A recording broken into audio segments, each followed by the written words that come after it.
subject of dogs, something that confuses me is why do people give their pets like things that are bad for them? Because, you know, unless you have like a really picky creature. I had chickens and they would eat things that were like sitting around in their own crap if you let them. So they're not picky. Give them things that are good for them. They're not like humans, which destroy our own teeth by being addicted to sugar. Yeah, I am definitely addicted to sugar. Like, they dig up medieval peasants who had better teeth than us just because they didn't have nearly as much sugar in their diet. They're like starving to death working on some horrible thing. Infinitely worse hygiene than us, and they still have better teeth just because they didn't eat sugar. Fun. Dark. I like it. Dark ages. An interesting comment on the state of today's society. I don't know, I just think that's an interesting fact that should be more widely understood. Is that we bring dental hygiene problems upon ourselves. Why do Americans think we have such bad teeth? Maybe it's because we have the bad chocolate. It's probably jealousy. Jealous of our teeth. It's annoying because Americans have really tasty sweets, but their chocolate is just terrible. Why is that? Is it some... Hershey's, man. Absolutely gross. What is... I don't understand. You can get this in Tesco now, but I've never felt the need to. Don't. It's not. It's a waste of money. And I'm morbidly curious. I just wouldn't recommend it. It just seems like that would be a thing that'd be the easiest thing in the world to fix. Is like, there's no good chocolate in this market. Let's sell good chocolate. People want good chocolate. Let's sell dairy milk in the States. Let's sell like something people want to eat. Apparently, that's not allowed. I did enjoy the guy who just said, "Oh, your face." Yes, it's horrible, horrible face. Is it bad of me that I'm considering not bothering rendering these videos in 720p because that's a lot of videos? It is. And very few people will watch all of them. Like, you know, it will still be widescreen and crap at 480. This is basically a podcast at this point, I don't even care. It is. It's basically a podcast with gameplay footage on it. Havel just dodged a fireball. He literally rolled. I'm impressed. I know, I'm always impressed when he rolls and he's like, I'm gonna roll. That's this huge fat roll. You gotta believe, Havel. Don't give up, don't let him tell you you're fat. Do what you want. Oh god, I always... damn music. He's basically my friend Connor. What? Super fat. Okay. You're aware you're being recorded. That was just an insult to Connor, if he's watching, because he has a YouTube channel as well. Ha! Take that, Connor. I'm gonna point at the screen and be like, take that, Connor! That's my new favourite moment in this video. Oh! I'm gonna go into the catacombs, he lied. I just died again. Well, I'd offer to help, but Dark Souls won't let me. I'm doing a surprising amount of damage against these skeletons, but it must be because it's a blunt weapon.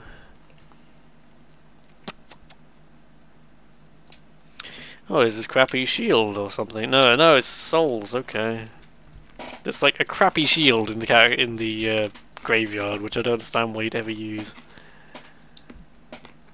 I think it might have marginally better magic defense than the heater shield or something. Mm. Oh, that reminds me, there's the Moonlight Butterfly, isn't there? I wouldn't mind doing Moonlight Butterfly. Yeah, before the depths, actually. Plus, I'd be near a fire link, so... Oh god, skeletons! Skeletons, that fire link, go away!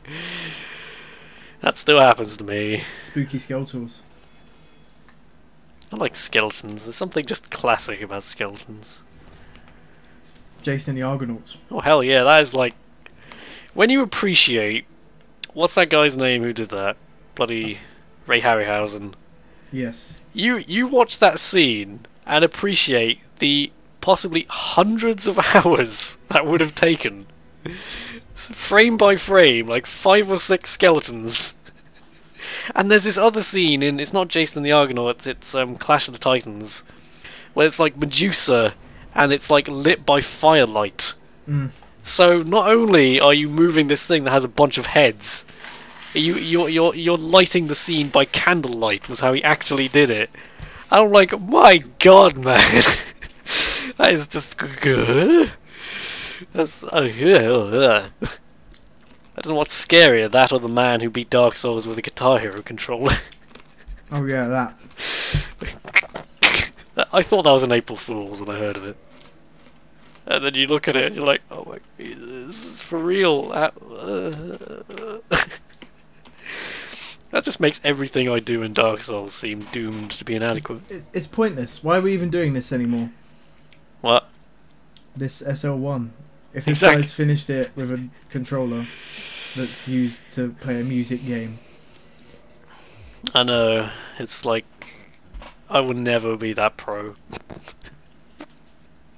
Like, you even using a keyboard and mouse to me sounds horrible. Yeah. Guitar Hero controller is another league all by itself. That's like, not even... Again, I'm in physical pain just imagining this.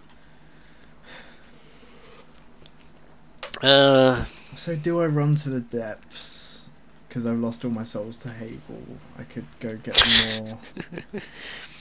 Well, that's what I said, is when you're fighting Havel, just fight him a little way up the tower so that when you inevitably die, you can more easily get your souls back. Yeah, that's what I've been doing. Wow. I've been doing a spectacularly bad job of remembering what the hell I'm doing because I keep talking about things. Anyway, but I don't think anyone would be outraged if I just did these in 480p, these videos, because... So much anger. I'm not sure anyone's going to watch us rambling anyway. Exactly, this is podcast. You know, I do worry about the crap top these days. I'll be like, let's look at Firefox. Oh no, internet. Calm down, crap top. I'm just trying to Google Tegus. No, it's too much to process.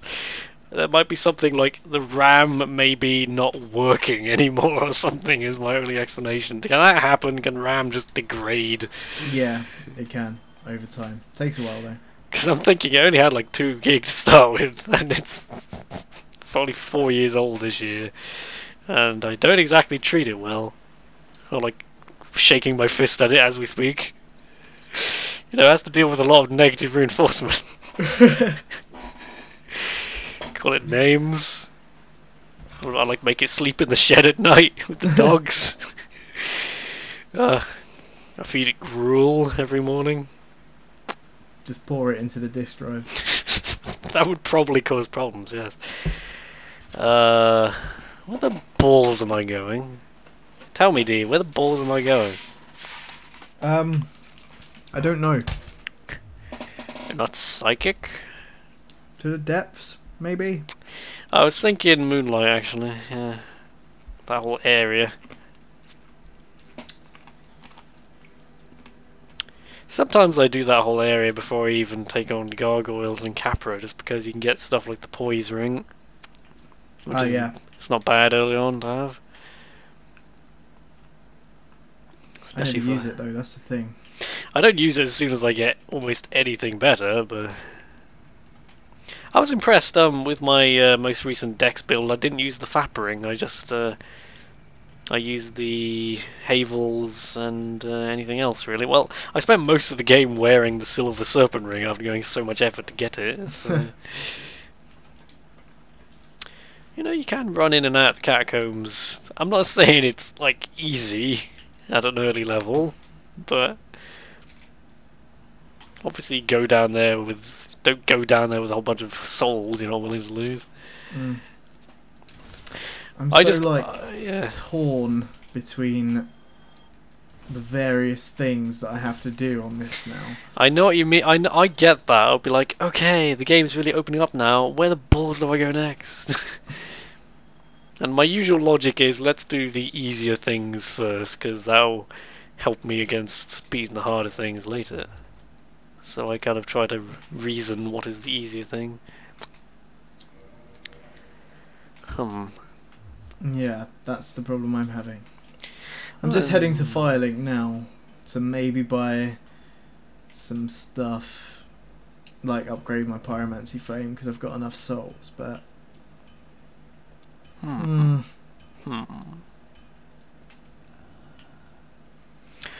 a mighty fine ember you got there. Oh, I don't know. Oh yeah, I haven't even done that yet. Shit. Well, I didn't bother because I don't have the resources. Oh, yeah, no, you do need a. You do need large titanite even to do raw, don't you? Yeah. Do you have any Dark Souls 2 talk? Other than that, I don't like it as much. Not necessarily. I could talk about it so much, but it's all the same kind of points. As in, it just could have been better. Yeah. I don't like the fact that every single boss is basically the same. Oh yeah. Oh, the Titanite demon. This will be fun. Run, run. I think I'm wearing chainmail too, which is terrible because lightning. Oh, that was close. Continue talking. So, I mean, even for example, yeah, in this you have Titanite demon just chilling around there. It's quite an interesting enemy design. Not even a major boss or anything. Whereas Dark Souls 2 was like, oh, here's a big guy with a sword. And here's another one. Yeah, and then you fight it. They'll now fight two of them, and that's a boss fight. And remember Smelter Demon? Well, he's back. Yeah. It's weird how Smelter Demon, he's not a particularly, like, creative-looking boss. He's just a big, angry, fiery Minotaur thing, but... Yeah, at least he's a bit different, but even then, he's just a big dude with a big sword, really. Exactly. And terrible collision detection. That can hit you into the wall. Yeah. And then you get stuck there until you die. I hadn't heard this, but I wouldn't put me on it. It's just, I think the core, like, if I could change one thing about the design, I would have said, don't make the game so ridiculously huge that you can't focus on any of it, you know? It's just, like... Yeah, obvious to me that the game is too big. Like, I play Borderlands 2, and that is too long. I play Dark Souls 2. Is just huge, though. With nothing going on in the in-between sections. It's not like Fallout, where you've got a ton of wasteland, but there's quite a few bits and pieces to find.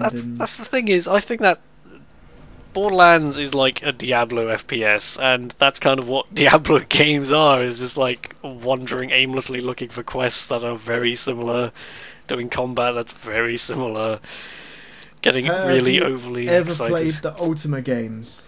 Nope. Would you like to? Put it beyond me. Huh? Possibly. They're like very open world. I guess they're similar to like tabletop RPGs though. Ultima! I've just remembered what Ultima is. Yeah, Ultima. I watched Spoonie's big Ultima retrospective. Well, yes, Spoonie. he did do that, I believe. I still love Counter Monkey when he does a good Counter Monkey. It's so good. Just the most recent one was good. Oh god! Just 3 hours, girl. I got places to be. Yeah. But that's what we're doing right now, right? We're just rambling. I ain't got time for the sexes playing Dark Souls. I grabbed the elite knight armor on some completely insane idea that I might be able to wear some of it and still get a normal roll. How much can I send my pyromancy flame by? I got +5. I always find it quite depressing that if you tell him where you got the chaos fireball from, you find him hollowed. Yes, yes. I can never remember what answer do you have to tell him to not lose him? Because there's no reason to let him die, really. You might as well keep him as a merchant at the Firelink until he's like, oh, where did you get that? Will you tell me? And you go, no. And he's like, oh, okay. Whereas if you tell him yes, then he goes and dies. He do, yes. I love that. I love that conversation. I was like, oh look, there's a thing. Oh, could you tell me where you got that? No. Oh, okay. He just gives up and drops the conversation. Yeah. I'm able to wear all of the elite knight armor, and I'm still normal rolling. This is why I love the Havel ring. Yeah. I mean, it does make your stamina regenerate a bit slower, doesn't it? But given that I'm going to have no health, can barely wear anything, can't put my stats up at all, I feel pretty strongly that more armor is necessary. Plus, there's something. The thing about the Pyromancer set is it's actually pretty good. Well, I'm sure for element stuff, yeah, but the crimson, like the crimson set you find in Blighttown's pretty good, isn't it? Yeah, it looks cool as well. I really like the helmet. I didn't realise there was quite a story behind that set. That yeah.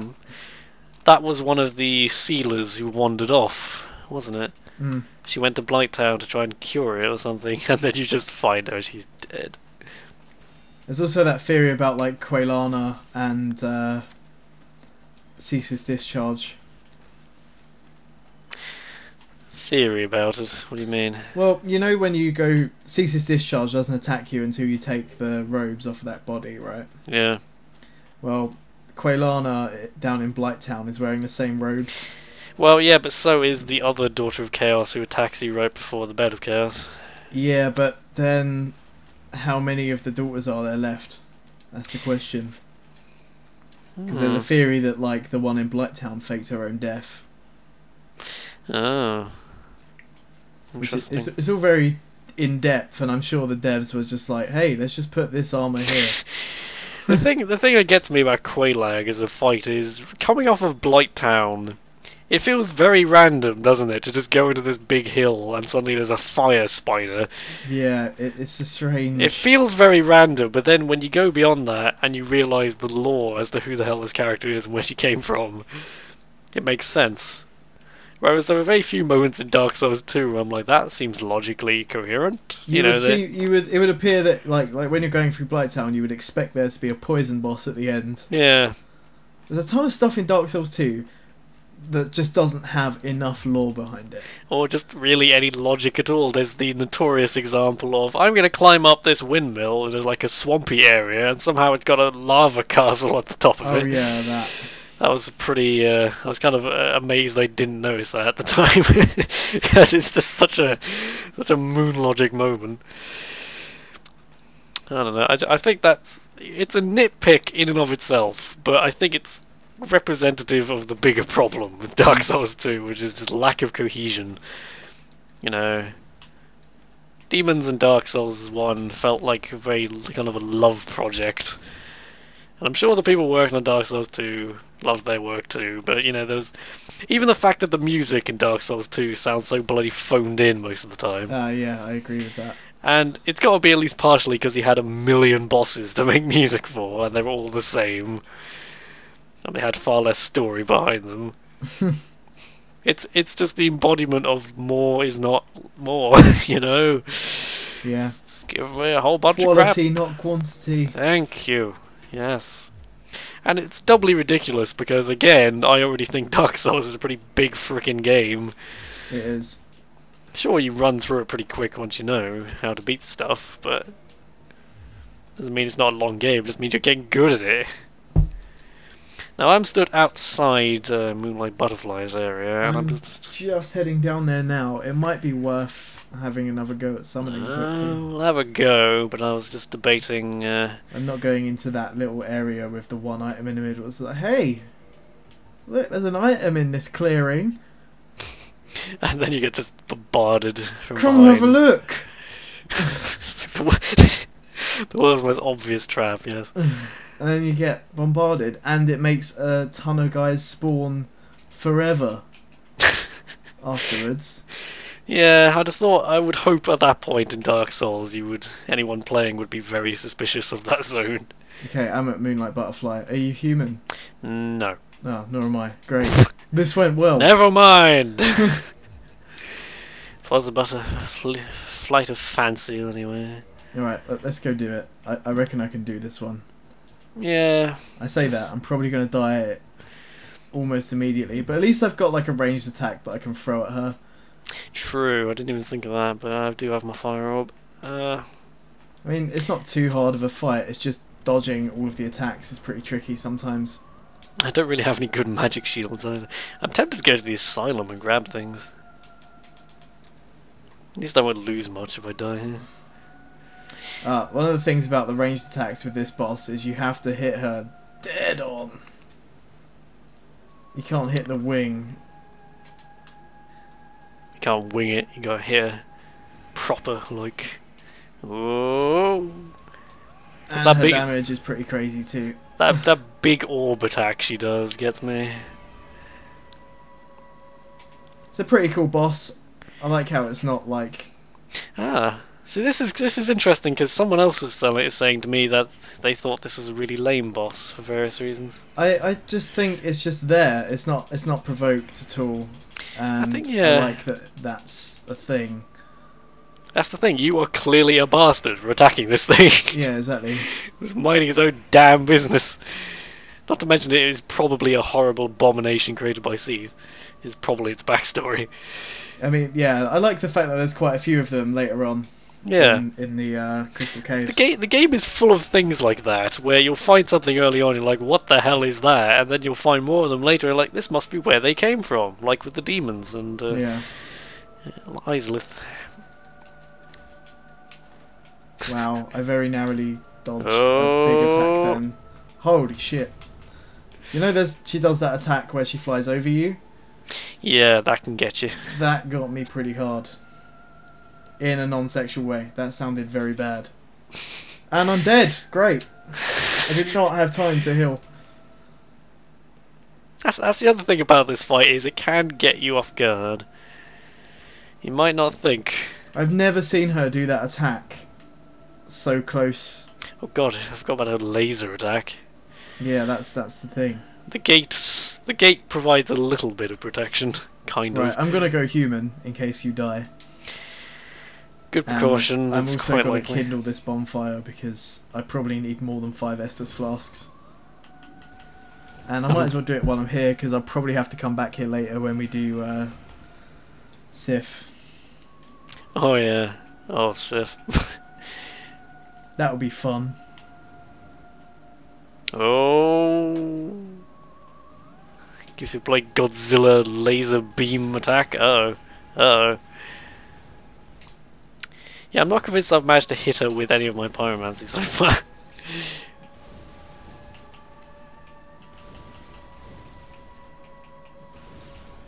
Oh, I killed her with pyromancy! Oh, shrug.